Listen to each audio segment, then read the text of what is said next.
Ya, kembali di Net Bali, polisi temukan puluhan paket sabu di rumah seorang anggota DPRD Bali. Meski temukan sabu dan sepucuk senjata api, sang anggota dewan melarikan diri.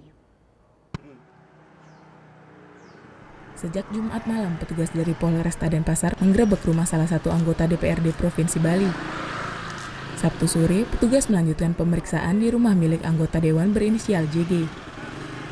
Penggerebekan ini dilakukan dari hasil pengembangan salah satu pengguna narkoba yang mengaku mendapatkan barang dari rumah tersebut. Dari hasil penggerebekan, petugas menemukan 31 paket sabu, 3 pucuk airsoft gun, dan 1 pucuk senjata api.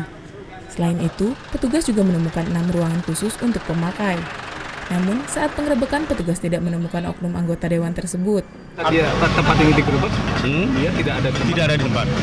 Tidak ada di tempat. Kebetulan dari saksi-saksi tersebut menerangkan barang itu pada didapat dari dia.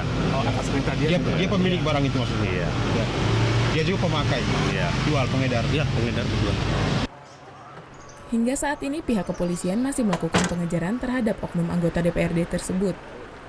Dari kasus ini, polisi telah menetapkan 6 tersangka serta memeriksa 31 saksi. Tidak menutup kemungkinan sejumlah saksi akan menjadi tersangka. Sementara, rumah yang terletak di Jalan Pulau Batanta Denpasar ini kini dipasangi garis polisi. Surya Sanjaya melaporkan untuk Net.